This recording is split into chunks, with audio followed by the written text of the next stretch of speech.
Hi friends, welcome to T Samayal. எல்லாருக்குமே morning எழுந்தோடனே என்னடா சட்னி பண்ணுறது இட்லி தோசைக்குன்னு மண்டையை போட்டு உடச்சப்போம். அதுக்காக தான் இன்றைக்கி நான் பூண்டு சட்னி எப்படி செய்யுதுன்னு பார்க்க போகிறேன். வாங்க வீடியோக்குள்ளே போகலாம். அதுக்கு முன்னாடி என்னோடய சேனலை சப்ஸ்கிரைப் பண்ணாதங்க, சப்ஸ்கிரைப் பண்ணிவிடுங்க. நாங்கள் எப்படி செய்யுதுன்னு பார்க்கலாம். மிக்ஸி எடுத்துக்கோங்க. பூண்டு கொஞ்சம் உரிச்ச பூண்டு நிறையா எடுத்துக்கோங்க, ஏன்னா பூண்டு சட்னின்றதுனால அப்புறம் டேஸ்ட் இருக்காது. காஞ்ச மிளகாய் 4 எடுத்திருக்கேன். நெக்ஸ்ட்டு கட் பண்ண தக்காளி 2.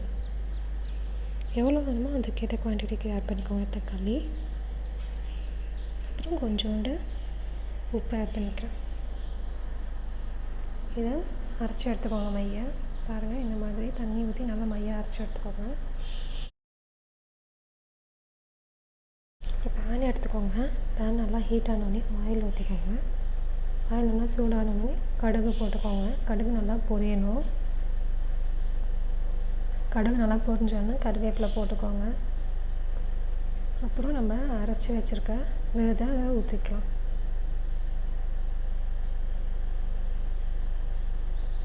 நல்லா பச்சை வாசனை போகிற அளவுக்கு நல்லா கொதிக்க விடுங்க. எண்ணெய் நல்லா பிரிஞ்சு வரணும், அப்போ தான் டேஸ்ட்டாக இருக்கும். பூண்டு ஸ்மெல்லாம் ரவாக இருக்கிற ஸ்மெல்லாம் போகணும். சிம்மில் வச்சு நல்லா கொதிக்க விடுங்க.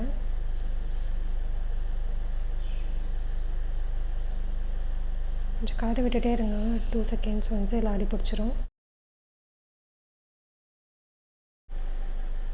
நல்லா கொதிக்க ஆரம்பிச்சிச்சு. நல்லா கொதிச்ச உடனே கொஞ்சோண்டு வெல்லம் ஆட் பண்ணிக்கலாம். இந்த மாதிரி கொதிச்ச உடனே தான் போடணும், பச்சை வாசனைலாம் போன உடனே.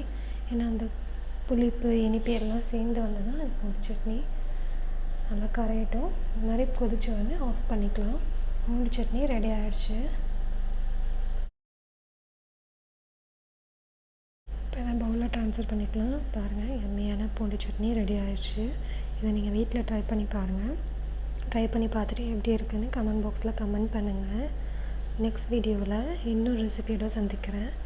அதுக்கு முன்னாடி இந்த வீடியோ பிடிச்சிருந்தா மறக்காமல் லைக் பண்ணுங்கள், ஷேர் பண்ணுங்கள், சப்ஸ்கிரைப் பண்ணுங்கள். Thank you friends.